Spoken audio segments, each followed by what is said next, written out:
अगर आप एक बिगिनर आर्टिस्ट हो और आप चाहते हो कि आपका ड्राइंग भी बहुत जल्दी और बहुत अच्छे से ग्रो करे, तब आपको उन सारे मिस्टेक्स को जरूर अवॉइड करना चाहिए जो कि मोस्ट ऑफ द बिगिनर्स करते हैं। अब देखो, मिस्टेक से ही हम सीखते हैं, लेकिन आपका मिस्टेक भी सही डायरेक्शन में होना चाहिए। अगर आपका मिस्टेक का डायरेक्शन ही गलत हो, तब ये बाद में जाके बहुत ज्यादा प्रॉब्लम क्रिएट कर सकता है। तो गाइस, अगर आप इन सारी चीजों को ध्यान रखना चाहते हो और मिस्टेक्स को आप अवॉइड करना चाहते हो, तो आप इस वीडियो को बिना स्किप के एंड तक जरूर देखना। और गाइस, मैं ये जो आपको बता रहा हूँ, ये कोई कांस्टेंट थ्योरी नहीं है। मेरे जो स्टूडेंट्स हैं, मैंने उनको ऑब्जर्व किया है और फिर मैंने देखा है कि वो कौन कौन से मिस्टेक करते हैं। इन चीजों को लेकर कि आज इस वीडियो में मैं उन सारे बिगिनर मिस्टेक्स के बारे में कंप्लीट डिटेल में बात करने वाला हूं। If it sounds interesting, then without wasting any more time, let's get number 1। Don't stop for any kind of demotivation. बहुत टाइम ऐसा देखा जाता है कि जब बिगिनर अपना ड्राइंग करना स्टार्ट करते हैं, तब उन्हें वो आउटपुट नहीं मिलता जो कि उन्हें चाहिए होता है। उन्हें लगता है कि वो अपना 100% एफर्ट दे रहे हैं और वो देते भी है, लेकिन उन्हें वो आउटपुट नहीं मिलता। या फिर बिगिनर टाइम में ड्राइंग करने के वक्त आपका ड्राइंग उतना ज्यादा अच्छा नहीं बनता है, तो इसीलिए आपको बहुत ज्यादा डिमोटिवेशन और क्रिटिसिज्म फेस करना पड़ सकता है। लेकिन इन चीजों को लेकर अगर आप डिमोटिवेटेड हो जाते हो और आप ड्राइंग करना ही छोड़ देते हो, तब वो बहुत ज्यादा एक गलत डिसीजन होता है। मेरा ये सजेशन है कि अगर आपके साथ ऐसा होता है, तब आप इसे अपना जिद बना लो और फिर और भी ज्यादा मोटिवेशन के साथ और भी ज्यादा डेडिकेशन के साथ आप अपना काम करो। देखना कि इससे आपका काम धीरे धीरे धीरे धीरे इंप्रूव होने लगेगा। आप जैसा आउटपुट चाहते हो, वैसा परफेक्ट आउटपुट आपको मिलेगा। Number 2, irregular practice. Most of the time देखा जाता है कि लोगों को एक अच्छा आर्टिस्ट बनना होता है, बढ़िया पेंटिंग्स बनानी होती है, लेकिन जब प्रैक्टिस की बात आती है तो आए हाय, प्रैक्टिस नहीं करनी, बस ऐसा ही बन जाना है उन लोगों को। इस चीज पे आपको ध्यान देना है कि अगर आप प्रैक्टिस ही नहीं करते तो आपके ड्राइंग में इंप्रूवमेंट कहां से आएगा। और जब प्रैक्टिस की बात आती है, तब अलग अलग लॉजिक देते हैं सब कि घर में काम करना पड़ता है, मम्मी बीमार है या फिर कुछ और है। ओके, मैं समझता हूँ कि ये सारी प्रॉब्लम्स है, लेकिन इसका मतलब ये नहीं कि आपको दिन में 15 मिनट या फिर आधा घंटा भी नहीं मिलता कि आप अपने नोटबुक और पेन के साथ बैठो और कोई ड्राइंग बनाओ। तो गाइस, अभी आप ये सोचो कि ये जो एक्सक्यूजेस है, ये आप दे किसे रहे हो, हमें या अपने आप को। तो गाइस, अगर आप चाहते हो कि आपका ड्राइंग इंप्रूव करे, अगर आप चाहते हो कि आपको भी एक अच्छा आउटपुट मिले, आप एक अच्छे आर्टिस्ट बनो, तब आपको रेगुलर बेसिस पे अपना ड्राइंग जरूर प्रैक्टिस करना चाहिए। और आप देखना कि मोस्ट ऑफ द आर्टिस्ट ये कहते हैं कि आपको रेगुलर प्रैक्टिस करना जरूरी है, और ये सच भी है। अगर आप चाहते हो कि आप एक अच्छा आर्टिस्ट बनो, तब आपको रेगुलर बेसिस में प्रैक्टिस करना चाहिए, क्योंकि इससे ही आपका ड्राइंग इंप्रूव होता है। और एक बात कि रेगुलर बेसिस में प्रैक्टिस करने से सिर्फ आपका ड्राइंग इंप्रूव होता यही नहीं, बल्कि आपका थिंकिंग पावर भी स्ट्रांग होता है। काफी टाइम बिगिनर्स ऐसे कुछ बना लेते हैं जो कि बहुत बड़े आर्टिस्ट भी नहीं बना सकते, उनका डिजाइन इतना ज्यादा अच्छा होता है, लेकिन क्योंकि वो बिगिनर के हाथों का काम होता है, तो इसीलिए हमें उस काम का जो डेप्थ है वो नहीं दिखता। अगर आप एक बिगिनर हो और आप अपना कोई कैरेक्टर बिल्ड करते हो, किसी भी तरह का कैरेक्टर, इंस्टाग्राम और फेसबुक पेज का लिंक इस वीडियो के डिस्क्रिप्शन बॉक्स में दिया हुआ है, आप वहां जाके मुझे डीएम करो। अगर मुझे आपका ड्राइंग मिलता है तो मैं उसे रिक्रिएट जरूर करूंगा और उसे अपने इंस्टाग्राम, फेसबुक और यूट्यूब पे अपलोड भी करूंगा। नंबर 3, ड्राइंग करते वक्त बिगिनर्स बहुत ज्यादा प्रेशर अप्लाई करते हैं।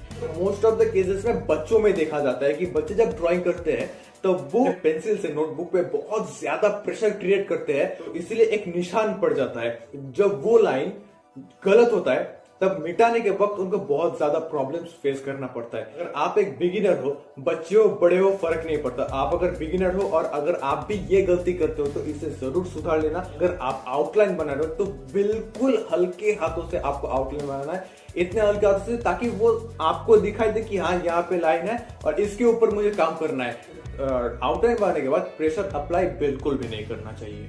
Number 4, focus on details. Normally देखा जाता है कि बिगिनर्स ड्राइंग करते वक्त अपने बेसिक्स से ज्यादा अपने डिटेल्स पे ध्यान देते हैं। आप एक चीज नोटिस करना, जब कोई बच्चे ड्राइंग करते हैं ना, तब वो अगर सपोज पोर्ट्रेट ड्रॉ कर रहे हैं, तो वो पूरे फेस के आउटलाइन को या फिर कुछ नहीं ड्रॉ करेंगे, वो पहले एक छोटा सा पार्ट ड्रॉ करेंगे और उसमें डिटेलिंग करना स्टार्ट करेंगे। जब उन्हें लगेगा कि हाँ इस पार्ट का डिटेलिंग कंप्लीट हो चुका है, फिर वो दूसरे पार्ट पे जाएंगे। लेकिन एक्चुअल प्रोसेस तो ये नहीं होता। आप ये देखना, मैं या फिर कोई और आर्टिस्ट जब कोई पोर्ट्रेट बनाते हैं या फिर कुछ और भी बनाते हैं, तब पहले उसका एक बेसिक आउटलाइन या फिर बेसिक स्ट्रक्चर क्रिएट करते हैं। फिर जब हमें लगता है कि ये स्ट्रक्चर ठीक है, तो फिर हम उसे फाइनलाइज करते हैं एंड उसके बाद डिटेल्स अप्लाई करते हैं। अगर आप एक आर्टिस्ट हो, तब आपको सबसे पहले ये सीखना पड़ेगा कि कैसे चीजों को सिंप्लीफाई किया जाता है। जब आप चीजों को सिंप्लीफाई करना स्टार्ट करोगे, जब आप ये देख पाओगे कि आप चीजों को सिंप्लीफाई कर पा रहे हो, तभी आपका ड्राइंग और भी ज्यादा बेटर होगा। अगर आप चाहते हो कि आप ड्राइंग कैसे प्रैक्टिस करो, आप चीजों को सिंप्लीफाई कैसे करो और अपने ड्राइंग को कैसे इंप्रूव करो, इस टॉपिक के ऊपर मैं वीडियो बनाऊं, तो मुझे कमेंट में जरूर बता। तो मैं इस टॉपिक को लेकर डिटेल में एक दूसरा वीडियो जरूर बनाऊंगा। नंबर 5, कार्टून को ड्रॉ करना।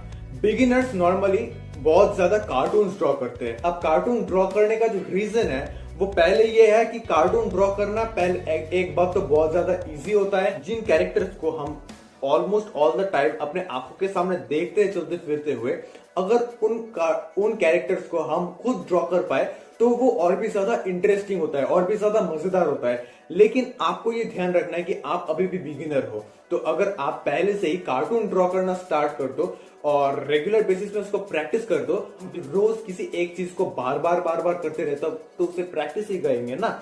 अब देखो कि अगर आप रोज ऐसे कार्टून ड्राइंग को प्रैक्टिस करते रहोगे, तब आपको जब कोई एक्चुअली में ह्यूमन फिगर बनाना होगा, तब भी वो कार्टून जैसा ही बनेगा।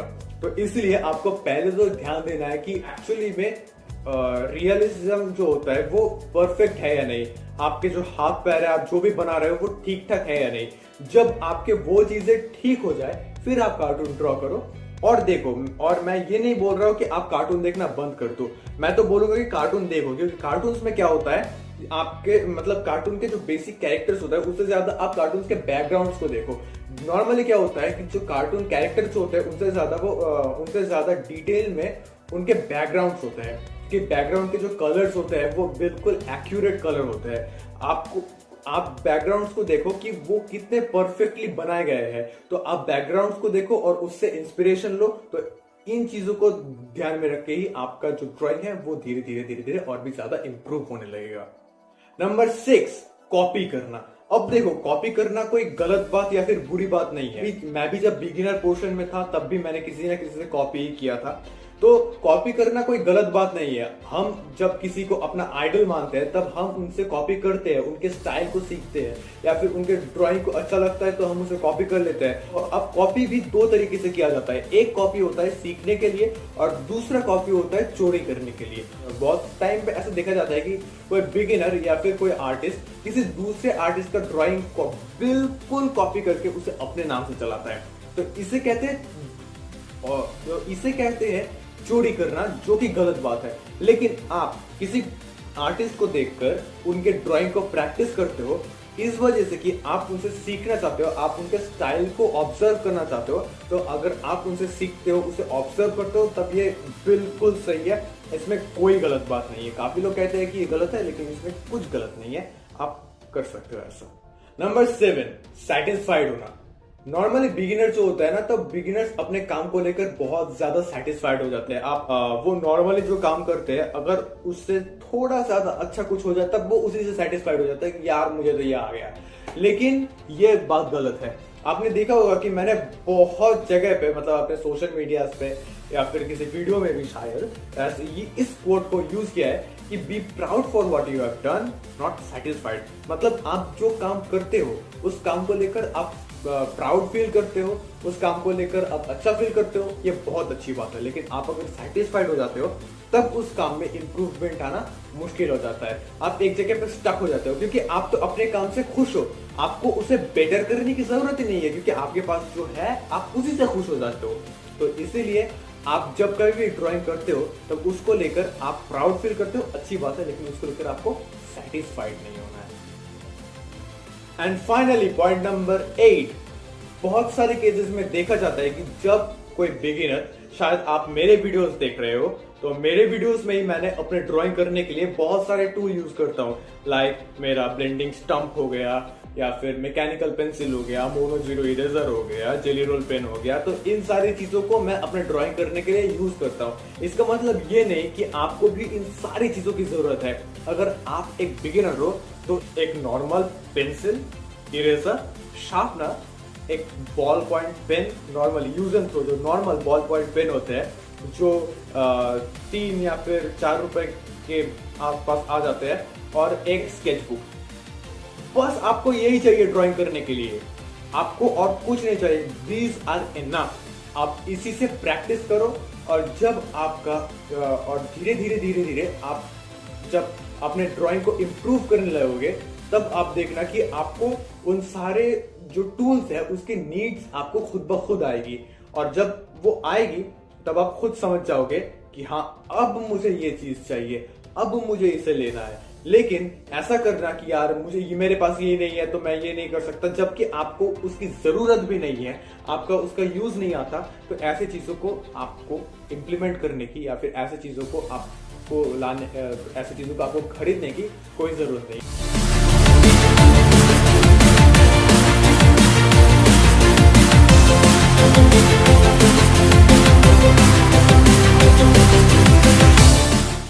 तो ये आज का वीडियो का, अगर ये वीडियो आपको पसंद आए तो इस वीडियो को लाइक जरूर करना, और अगर चैनल पे नए हो तो चैनल को सब्सक्राइब जरूर करना। अगर आपके पास क्वेरी है तो मुझे कमेंट बॉक्स में जरूर बताना, या फिर आपके पास अगर कोई आइडिया है कि मैं इस टॉपिक को कवर करूं तो वो भी मुझे कमेंट में जरूर बताना।